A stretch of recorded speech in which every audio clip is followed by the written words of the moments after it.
Olá, meus amigos da TV Assembleia, um grande abraço para vocês e vamos nós com mais uma Assembleia Esportiva.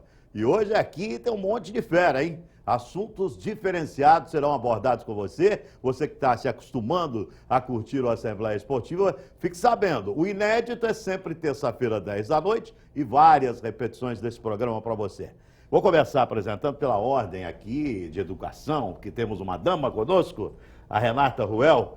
A Renata que é auxiliar de arbitragem, tudo bem? Ou árbitra, Renata, como é que eu posso qualificá-la? Auxiliar de arbitragem ou árbitra? Um abraço, prazer tê-la aqui, viu, Renata? Prazer é meu estar aqui, agradeço o convite. Hoje nós falamos em árbitra assistente. Árbitra assistente. Para sair de árbitra assistente para árbitra, é um degrauzinho a mais na carreira, é isso? Não, na verdade não. O curso é um só. E aí, ao término do curso, você escolhe se você quer ser o árbitro central ou o árbitro assistente. E aí você faz a sua carreira em cima disso. Nós vamos falar muito com você, viu, Renata? Maravilha. Quero saber as curiosidades dessa sua carreira. Fechado. Se algum jogador já te cantou na beira do gramado. Um monte de coisa nós vamos conversar com você. Fechado. Fica preparada aí, tá bom? Charles Marzanasco, grande jornalista. Esse cara, meus amigos, foi o cara que respirou Ayrton Senna. De verdade mesmo. Desde 1986, o Charles... Ficou só 2 anos, né, Charles? Sem acompanhar o Ayrton na Fórmula 1, né? Exato. 84 e 85, né? Isso. De 86 até a morte, em 1994, o Charles foi o assessor de imprensa do Ayrton Senna, só que ele era muito mais do que um assessor de imprensa do Ayrton. Hoje você está na Audi, Charles, é isso? Exato, eu estou na Audi porque, na realidade, quem trouxe a Audi para o Brasil, na época, foi o próprio Senna e a família Senna, né, com Birajara Guimarães. E eles me contrataram para fazer assessoria de imprensa da Audi naquela época, que foi em 94. Hoje você é supervisor de comunicação na Audi. Exato. Nós vamos conversar muito sobre o Senna. Eu tive esse privilégio também, né, Charlinho? De 80, mesmo período seu. Exatamente. Só que eu acompanhei em loco e você ficava no Brasil, né? Eu ouvi muitas corridas suas narrações, que sempre foram muito boas na Fórmula 1, né? E também no futebol. E é um maior prazer estar aqui com você fazendo essa entrevista. Prazer é todo meu, viu, Charlinho? Charlinhos Marzanasco. Vamos trazer detalhes do Ayrton, coisas que você não sabe a respeito do Senna, que é um eterno ídolo brasileiro, e nós estamos carentes de ídolos desse país. Aliás, é um país que esquece rapidamente o seu ídolo, né? E eu vou conversar agora aqui, esse é um convidado muitíssimo especial também. Esse foi um dos maiores goleiros da história do futebol mundial. Não é do Brasil. E eu vi jogar muito. Um dos maiores goleiros da história do futebol do mundo. E um treinador top de linha. Emerson Leão. Rapaz. Boa tarde. Sarou, Boa Leão? noite. Sarou, Leão? Não sarei, não. Infelizmente, não sarei. Você vê que minha voz está completamente mudada. Mas os meus cabelos continuam os mesmos. Continua branco igual. Agora, o mais importante é que eu tinha que estar aqui. Eu acho que você, através da tua longevidade no futebol, dos seus amigos, você merecia. Obrigado. E eu ontem deixei até de participar de alguns programas, mas fiz questão de aqui estar, com autorização médica, inclusive. Muito obrigado, Leão. Isso é uma honra saber que você está aqui com a gente. É bom demais. Já nós vamos falar muito mais do Leão. Vamos falar também da Renatinha Ruel, né? Vamos falar de arbitragem. Vou conversar sobre bastidores da Fórmula 1, principalmente sobre o Senna, com o Charles Marzanasco. Vai falar qual é o seu trabalho hoje que ele desenvolve à frente da Audi aqui no Brasil. Vai contar um pouco pra gente. Mas agora nós vamos falar da convocação da seleção brasileira. Eu quero pitaco de todo mundo, hein? Porque todo mundo aqui, né? Vamos lá, vamos ver o Tite falando aqui, que pela primeira vez o Tite convocou, a primeira convocação de São Tite. Vamos ver quem resolve, vamos ver quem são os convocados. Goleiros Alisson, da Roma. Marcelo Groi, do Grêmio. O Everton, do Atlético Paranaense. Um pouquinho mais devagar. Zagueiros, Gil, Xandão Luney. Marquinhos, Paris Saint-Germain. Miranda, Inter de Milão. Rodrigo Caio, São Paulo. Laterais, Daniel Alves, Juventus. Fagner, Corinthians. Felipe Luiz, Atlético de Madrid. Marcelo, Real Madrid. Meio-campistas, Casemiro, Real Madrid. Juliano, Zenit. Lucas Lima, Santos. Paulinho, Guangzhou, e aí eu não sei a pronúncia na sequência. Felipe Coutinho, do Liverpool. Rafael Carioca, Atlético Mineiro. Renato Augusto, Beijing, também segue aí daquela dificuldade de pronúncia. William, do Chelsea. Eu quero fazer só uma observação em relação ao William. O William, nesse final de semana, teve um problema, que ele vai ser conduzido em termos clínicos, né, com o Dr. Rodrigo, em função de uma lesão que eu não sei a extensão, isso vai ter um diagnóstico, e a partir daí, né, a sua confirmação na convocação ou substituição. Né, nós estamos acompanhando, sendo sabedores dessa situação também. Atacantes, Gabriel Barbosa, Santos. Gabriel Jesus, Palmeiras. Neymar, Barcelona. Tyson, Shakhtar Donetsk. Tá, portanto. Emerson Leão, professor Leão. Vai dar cartão, Leão? Quer cartão? Vai dar cartão vermelho? Você já deu algum Aqui, cartão? Você quer a aplicar Renata algum trouxe cartão? aqui o vermelho, mas ainda não dá para dar o vermelho pro Tite, que nem começou. Então, o amarelo, o amarelinho, você não quer. ó, amarelinho, professor Tite. Ou não vamos dar cartão nenhum, Leão? Ih, cara. Ele tem todo o direito, e por isso ele está lá, de convocar quem ele quiser. Como nós temos todo o direito de discordar daquilo que acontece. Eu estou surpreso, estou vendo agora, estou surpreso, e eu não sei para que é essa convocação também, se é só mais um amistoso ou também pelas eliminatórias. É pro jogo do Equador e o jogo da Colômbia. Mas, por isso que eu estou dizendo, não sei se é para amistoso ou para o jogo Pra eliminatório. valer. Só sei que nós estamos devendo já para o público, para o grande público do futebol. Não conseguimos pagar nada desde a Copa do Mundo até agora. Nós precisamos de resultado.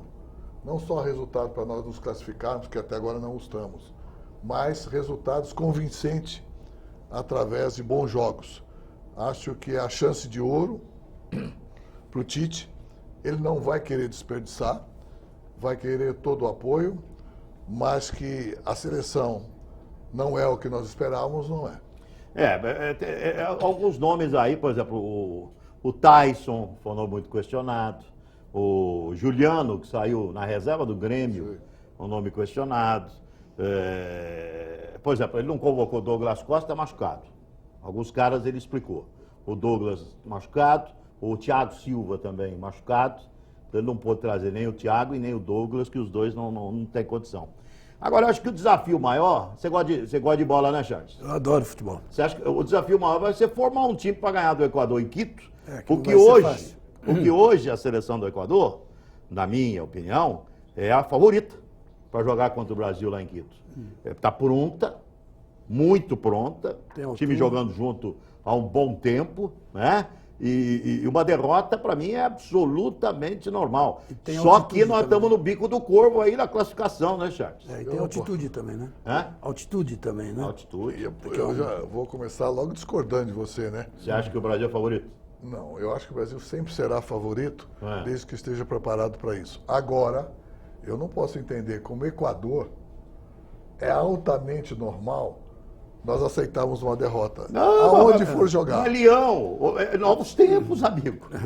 Novos maus tempos. Com você, com o Carlos Alberto, com o Brito, Piazza, Everaldo, Clodoaldo, Gerson, Pelé, Jair, Tostão e Rivelino, aí a gente ia ganhar de 10 do Equador. Também acho. 10. 10 não, mas que ganhava bem. Agora a gente sempre. tem o Neymar, que na minha opinião é um bom jogador de futebol. Não é esse gênio que todo mundo quer pintar a respeito do Neymar. Não é, está distante de ser esse gênio. No Barcelona, por exemplo, eu acho em nível de importância o quarto jogador do Barcelona. Messi, Iniesta, Suárez e depois Neymar. Então, para quem viu as feras que eu vi jogar o cara achar que Neymar é gênio, sai pra lá. Fala um pouquinho da seleção brasileira. O Vampeta tem uma tese que o Brasil não vai classificar para a Copa do Mundo. Eu espero que ele esteja errado, porque se o Brasil não classificar para a Copa do Mundo, vai ser o fim do futebol no Brasil, assim, de uma certa forma, porque... Ou o recomeço. Ou o recomeço, pode ser. Bom, mas o que eu vi dessa seleção, e que eu fiquei agora, não estava soube da convocação agora, eu fiquei assim... Não que eu ache que o cara seja um fenômeno, mas por essas Olimpíadas, né, o jogador que mais me impressionou assim pelo próprio trabalho dele na seleção quando entrou foi aquele do Grêmio. Luan. E ele jogou muito bem. Jogou mais que os dois, Gabriel. Exatamente. Tanto do Santos como E agora Jesus. Um jogador que, no caso dele, que fez um bom papel, eu acho que mereceria continuar justamente para ver ele na seleção de cima, o que ele faria. Porque, de fato, ele jogou muito bem nos jogos, né? E melhorou um pouco a seleção, entrou bem no jogo, né?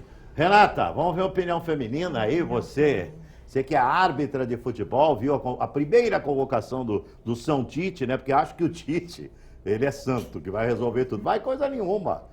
O nosso futebol, ó, é desse tamanhozinho assim, tem o Neymar que é um pouquinho melhor. E ainda na seleção, para mim, não jogou nada. No Barcelona joga que tem um time pronto. Então, fala um pouquinho que você gostou ou não? Então, na verdade, eu acho que o nosso futebol vive um momento assim cheio de problemas, né? E a convocação foi surpreendente. Pelo menos para mim foi surpreendente, eu não esperava. De repente, o Tite convocou jogadores nos quais ele já trabalhou, que conhece o estilo de trabalho dele, né? E aí fica mais fácil para um primeiro momento, 2 jogos decisivos, encaixar o esquema de jogo que ele tem com certos jogadores ali que ele já conhece. Mas você vai ser comentarista esportiva quando parar com o negócio. Tá bem. Mas que a convocação é surpreendente, é surpreendente. Ô, Leão, quem que te surpreendeu? O Paulinho, ele trabalha com o Paulinho faz tempo. O Tyson, que ele chamou, o Juliano, quem mais, Maurício? Eu sempre... Não, o Fagner, acho que mereceu a convocação. Quem que te surpreendeu? O Fagner lateral? É. Começou conosco lá no Corinthians. Mas esse merece, né? Ele era um menininho sem tatuagem, começando, jogando bem, por isso nós o colocamos como titular. Depois deu um problema lá, ele sumiu do Corinthians, eu já tinha saído, deixado de ser treinador do Corinthians. Agora, eu sempre procuro ver a convocação como uma coisa de liberdade. Agora, nós não estamos fazendo teste na seleção, nós temos que ter certeza na seleção, entendeu? E você vai falar, Leão, e o goleiro? Entendeu? Eu continuo achando o mesmo goleiro há 10 anos que merecia ser convocado e nunca vai. Quem? O Fábio do Cruzeiro. Fábio do Cruzeiro. E goleiro é uma posição que você conhece eu nem conheço ele pessoalmente para falar que estou querendo nada disso, não. O que eu quero dizer é o seguinte, que toda hora, essa mudança também, toda hora de treinador, gera uma desconfiança desagradável para o torcedor, que somos nós hoje. Hoje nós somos torcedores. Então nós temos que falar como torcedor, não como ex-atleta, ex-treinador, ou como amigo do amigo, nada disso. Acho que a seleção nunca teve tão mal e tão desprestigiada como agora. Desprestigiada como agora. E nós não temos ídolos no Brasil. Não tem nenhum, né? Nós não temos ídolos aqui. E eu acho que os ídolos que estão lá fora, eles são ídolos de clube. E ainda não reforçaram a seleção brasileira como ídolo de seleção. Então é isso que nós precisamos. Nós precisamos ídolos de uma nação e não de um distintivo de clube. Eu também concordo com o Leão. Nós temos carência, não só a questão do ídolo, mas a carência na qualidade técnica. Sabe? Não temos mais... Eu sempre uso uma expressão, viu, Renata, Charles, Leão e amigos da TV Assembleia. Brotam talentos do futebol do Brasil, mas não está brotando como antigamente.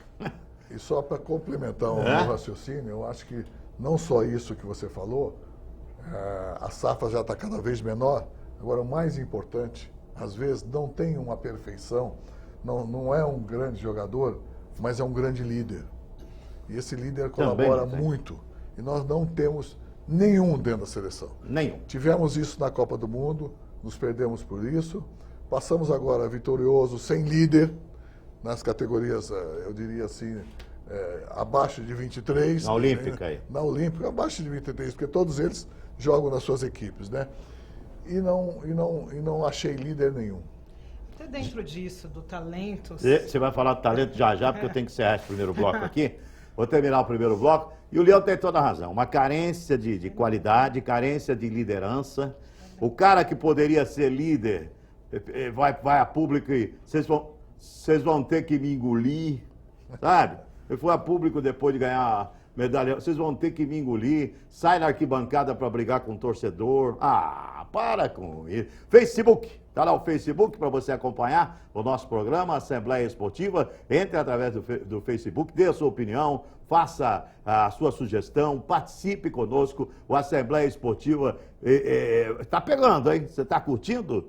Muitos convidados. Já tivemos aqui Muricy Ramalho, tivemos o Cláudio Mortari participando conosco, tivemos o Vampeta, o Candinho e hoje aqui, Renata Ruel. Mostra a Renatinha. Emerson Leão. E Charles Marzanasco, assessor de imprensa a vida toda do Senna, hoje supervisor de comunicação da Audi. Já voltamos com você, até já.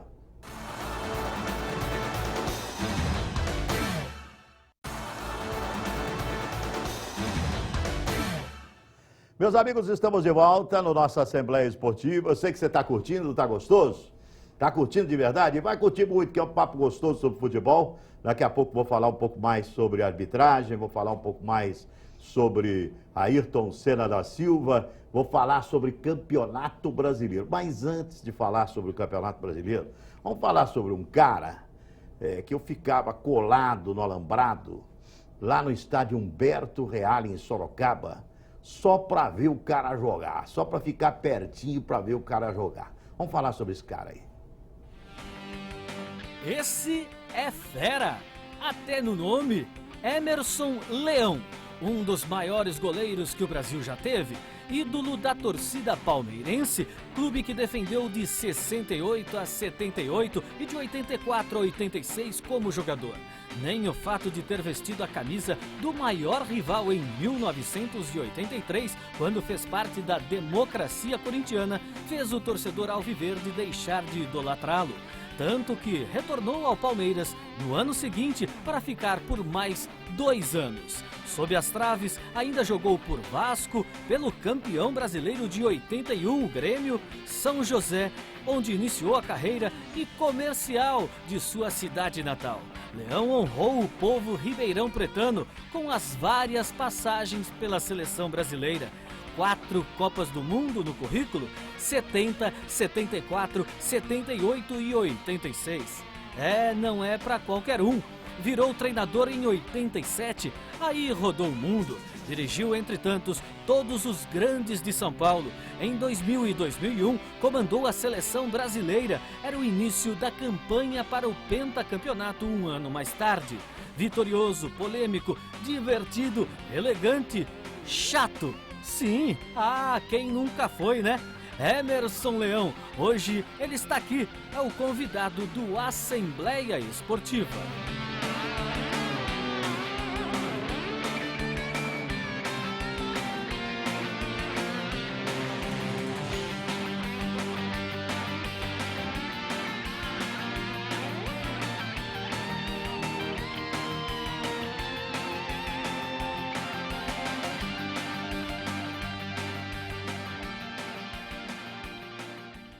Quem viu jogar, viu, né?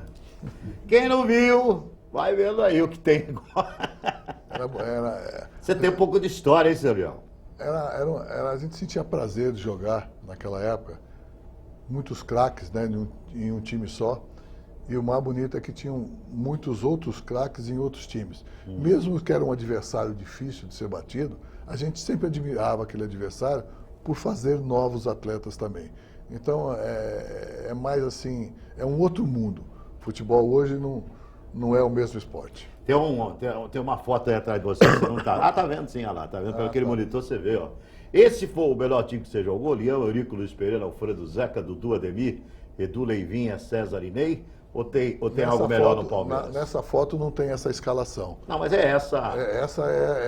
Era o normal, né? É. Eu acho que para uma equipe, sim. Éramos mais coordenados, vivíamos quase 10 anos juntos, a gente conhecia, já sabia que ia fazer, não tinha dificuldade, né? Porque o Palmeiras tinha uma coisa muito boa nessa época. nós sabíamos que ia ganhar, nós só não sabíamos de quanto nós íamos ganhar. E quando o adversário nos vencia, nós reconhecíamos e admirávamos mais o adversário. Sabia, eu ficava lá, viu, Borro? O chato, o Maurício está dizendo que ele colocou chato aí no texto, mas é chato no bom sentido. Eu nunca vi falar em chato no bom sentido. Tem, se é chato, já tem negócio de bom. Você não queira justificar. Ele falou, o vai ficar bravo comigo. Não precisa puxar o saco, não. Porque eu continuo chato. Não, mas mala. Eu sei que você é mala. Eu estou dizendo que ele me explicar que chato no bom sentido é complicado, porque não tem no bom sentido. Nós não estamos É precisando- malaça mesmo. Nós não estamos precisando de mala, não. Nós estamos precisando de container. Container, como diria Israel Gil, isso não é uma mala, isso é um container, é um container. Rapaz, isso aí foi... Não, e faz falta essa convivência, viu? Vocês aí em casa, que nós tínhamos nessa época aí com esses jogadores de futebol, não tem mais. Hoje os caras são absolutamente insuportáveis. Ou tô exagerando, Renato? Eu deixei você em saia justa agora, hein, Renato? Deixa eu... Não é o programa Saia Justa, mas deixei. Deixa Mas um que tem umas pouquinho. maletas, tem, hein? Tem Hã? sim, tem sim. Tem uns que se acham além do futebol. Mas isso não é legal. O legal seria se tivesse mais convívio. Até com vocês da arbitragem. Sim. Sabe por quê? Porque o que tem de árbitro ruim e mascarado, meu Deus do céu, o que tem de árbitro achando que é acima do bem e do mal, isso não é bom. Eu acho que essa convivência de vocês conosco também deveria ser outra. Concordo. Eu fico contente de você estar aqui para poder falar. Você não vai estar ofendendo ninguém, não, e não quero que você ofenda ninguém, pelo contrário, isso é uma opinião minha. Sabe, tem um monte de árbitro aí, e hoje eles são muito mais vigiados, porque tem câmera para tudo quanto é lado, mas o cara acha que ele é Deus, e não é assim. Não é assim. Na verdade, eu também concordo com esse convívio. O árbitro não é inimigo de ninguém, né? O árbitro não é inimigo do jornalista, nem inimigo do jogador, nem do técnico.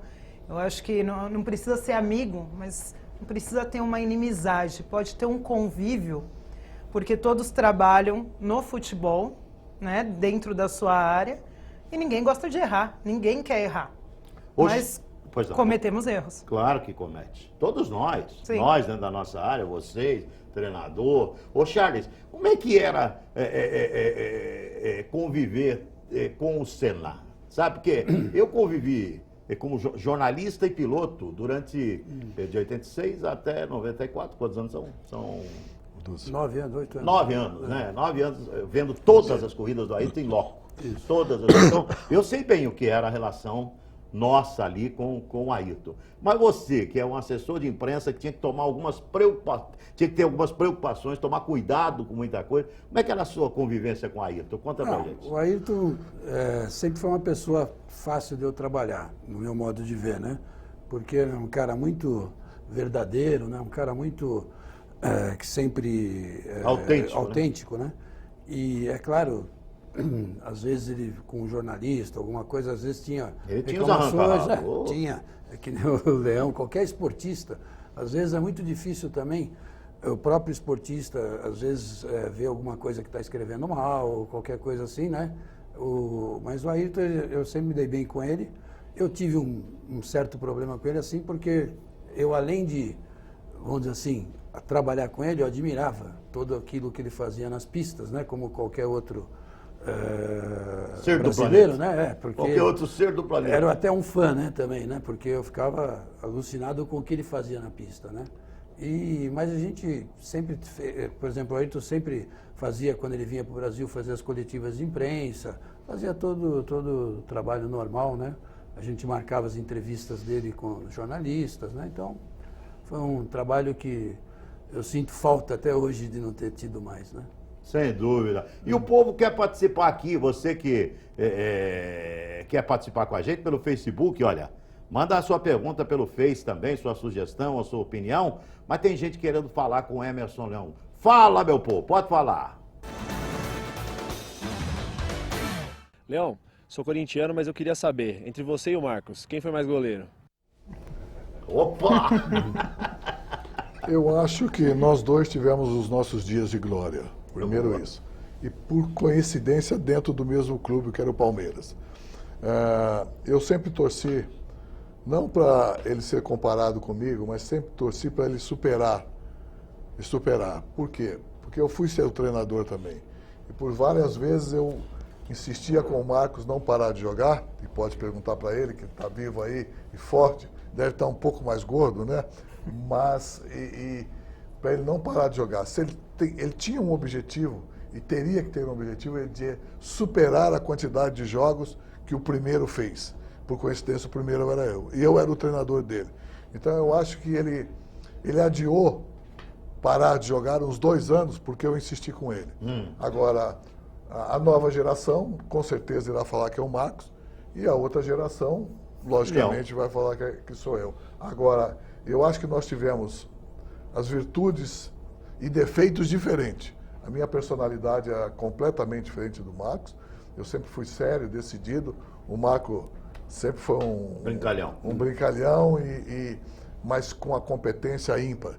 Ele teve um problema mais que eu. Ele se contundiu mais vezes que eu. Por isso ele parou mais cedo. Mas se não fosse isso, ele seria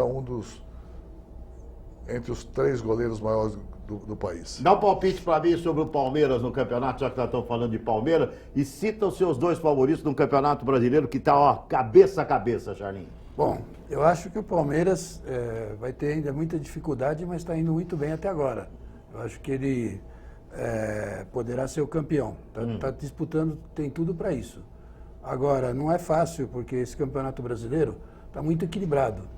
Você vê os jogos, você tem o Atlético Mineiro, que está vindo aí também muito bem. Flamengo subindo também. O próprio Grêmio, né? E eu estou vendo que o Palmeiras pode ser campeão, mas vai ser difícil. Tá gostando do Brasileirão, Renata? Tá bom, tá bem disputado, né? Principalmente ali a liderança, os pontos ali muito próximos, né? Fica difícil você realmente falar assim, olha, tal vai ser campeão, é favorito, porque quando você pega ali o número de pontos e cada rodada, a coisa pode mudar a todo momento.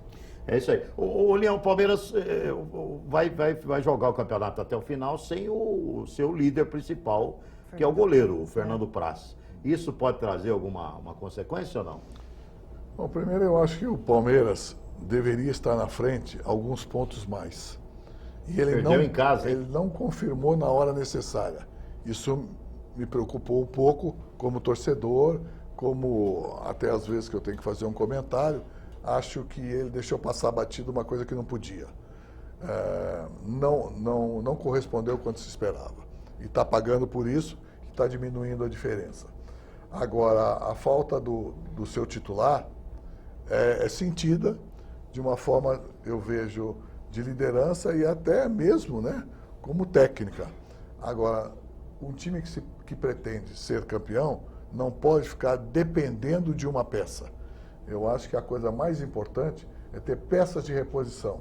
E peças de reposição como goleiro é muito difícil, portanto você tem que fazê-lo. Eu acho que não pode haver tanta diferença. Pode haver diferença de idade e não de capacidade nos goleiros. Portanto, eu acho que faz falta, sim. Principalmente... Mas vai brigar até o fim, você não acha? Não, ele vai brigar com certeza até o fim. Também mas eu acho que o Praz está fazendo falta, e vai fazer falta, porque ele queria também ganhar o título que deixou na carreira. Não tem dúvida, não tem dúvida. Ô Charles, eu vou inverter um pouquinho aqui, parar de rolar a bola e vou acelerar um pouco aqui. Por que nós estamos nessa tanga de qualidade de pilotos também, né? Porque eu aprendi um negócio com o Piquet, não tem piloto ruim. Não tem... o último do grid é 3 segundos mais lento do que o primeiro com um carro infinitamente melhor. Isso o Piquet me ensinou.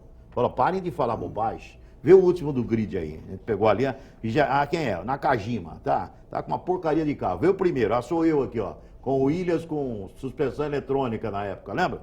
Falou, eu sou 3 segundos. Ele falou, conta 3. 1, 2, 3. Pronto. É isso que eu sou mais rápido que o cara. O cara não é ruim. Mas nós não temos mais gênio. O brasileiro ficou mal acostumado com o Emerson na década de 70, depois veio o Nelson ganhando 3 títulos em 80 e o Ailton depois, 80 e 90, ganhando mais 3. Por que não surge uma fera como essa? Tá difícil, Charlinho?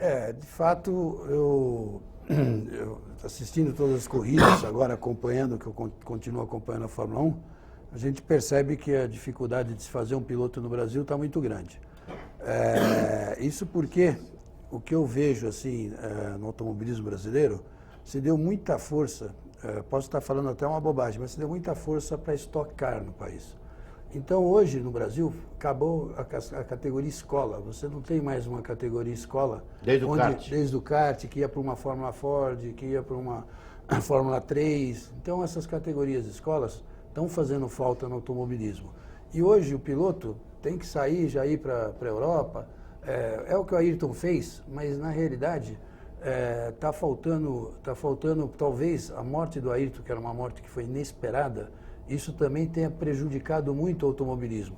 Porque você pode ver que Estamos sentindo o choque até agora. Então, mas você vê que, por exemplo, na época do Senna, quando o Senna corria, várias vezes a gente viu campeonatos, no próprio Piquet, que tinham 3, 4 pilotos brasileiros correndo na mesma temporada. Aí veio, vamos dizer assim, quando o Senna morreu, passou a ser o Schumacher, a grande força da referência da Fórmula 1, e você vê o que foi formado de pilotos alemães, que até antes do Schumacher não existia nenhum piloto campeão mundial. Nunca tinha tido um campeão. Exatamente. E depois do Schumacher apareceram vários outros, Vettel, hoje você vê o próprio Rosberg. Então a Alemanha hoje é o que tem mais pilotos, né? Então eu acho que essa falta do ídolo, que nem o Leão falou no próprio futebol, acaba afetando também na construção de novos pilotos para o automobilismo. Vamos pro break? Vamos lá? Vamos pro break. Essa Alemanha tá judiando da gente, hein?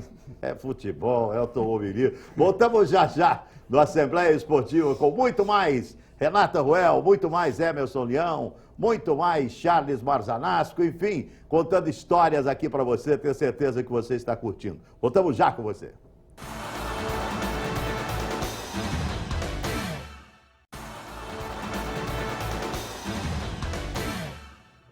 Olha, gente, eu estou há um bom tempo nessa praia já, só na Jovem Pan, 34 anos, né? E há 40 anos com jornalismo. E eu gosto de jornalista com J maiúsculo, jornalista de verdade. Há pouco mais de 30 anos, ele passou a fazer parte diretamente da vida de um dos maiores ídolos que o esporte já teve. Ayrton Senna e Charles Marzanasco se conheceram ainda nos anos 70 no automobilismo. 2 pilotos, Senna no kart, Charles pilotava turismo. Anos mais tarde, virou assessor de imprensa de Ayrton. Charlinho, como é conhecido no meio, viveu 7 anos de inúmeras histórias ao lado daquele que encantava e emocionava uma nação a cada manhã de domingo pelas pistas afora. Emoções diferentes da sentida no 1º de maio de 1994. Essa ainda dói. Hoje fica a saudade. Essa é inseparável de qualquer ser. Saudade dos bons tempos, de tudo, da bola. Torcedor do São Paulo, Charlinho orgulha-se de ter sido o único jornalista a jogar uma partida oficial ao lado dos craques de seu time do coração. 1981. Quer saber mais dessa história? Ele mesmo conta, a partir de agora, aqui no Assembleia Esportiva.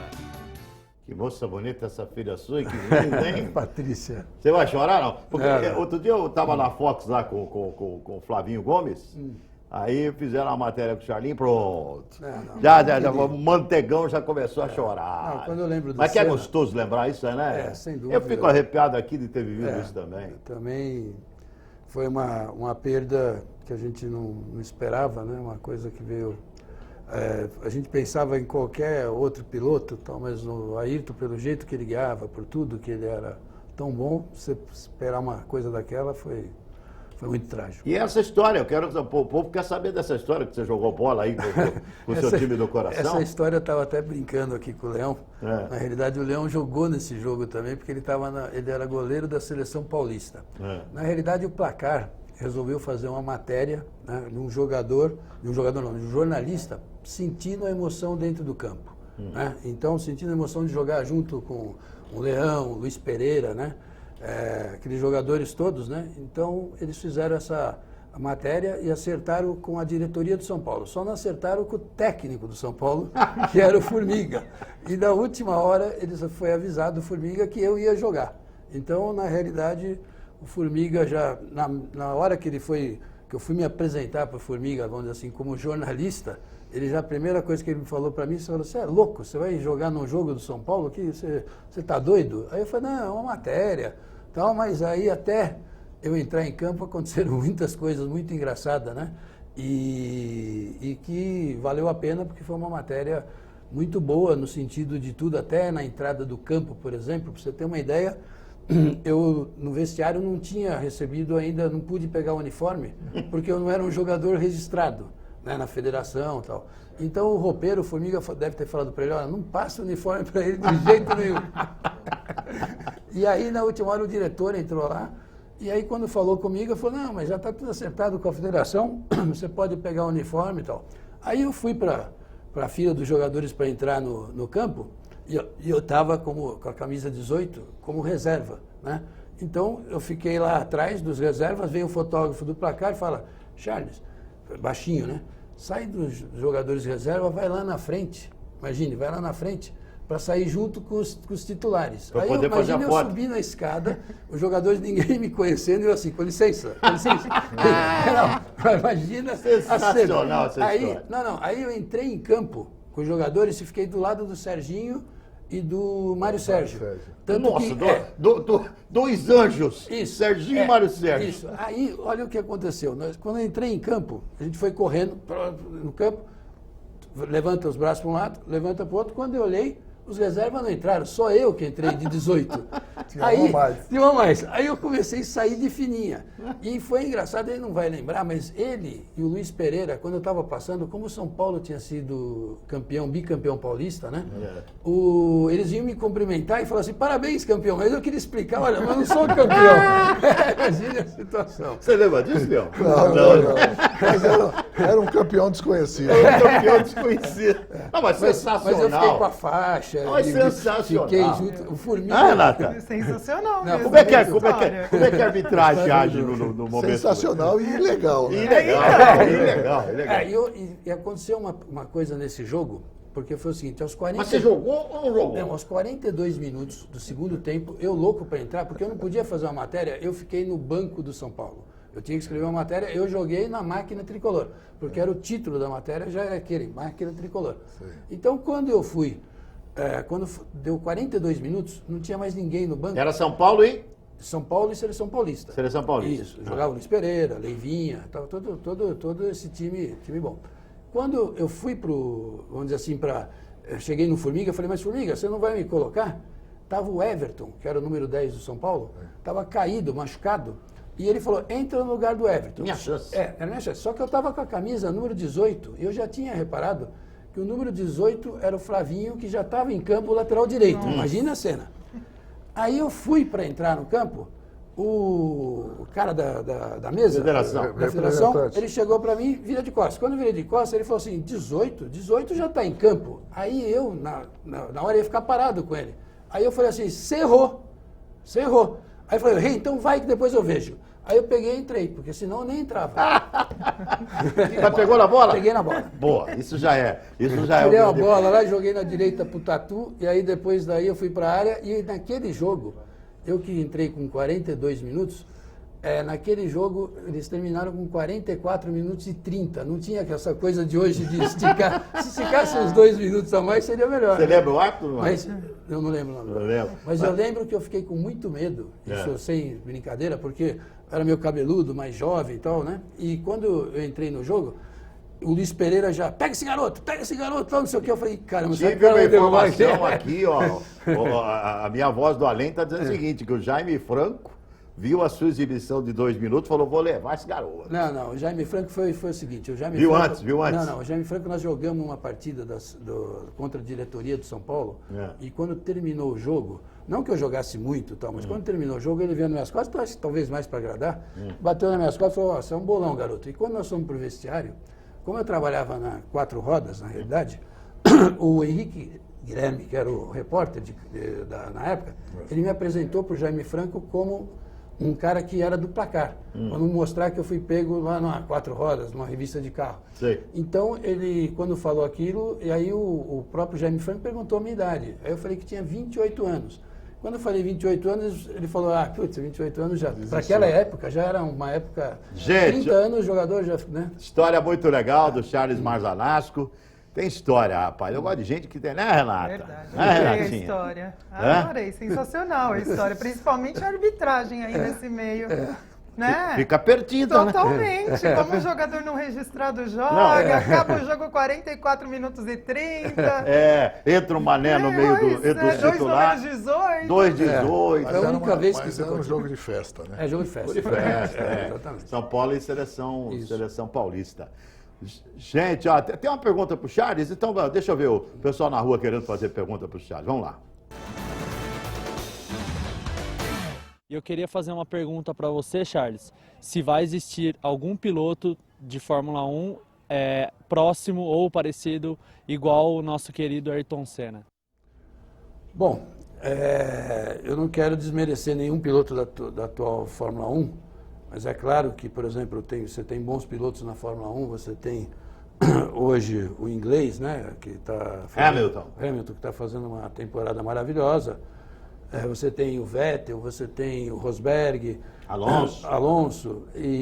Mas eu vou te dizer uma coisa, eu acompanhei muito tempo corrida, eu acho que o Senna vai ser sempre aquilo que for Pelé no futebol, o Senna vai ser... Jordan no basquete. O Jordan no basquete ou o Senna automobilista. Agora, isso não quer dizer que não vai Bolt aparecer. É o Bolt no atletismo. Mas é uma coisa muito difícil, porque só se a gente reparar o que o Senna fazia, por exemplo, em corridas com chuva no molhado, né? Hoje na Fórmula 1 dificilmente um piloto desponta tanto no molhado que nem na época quando o Senna corria.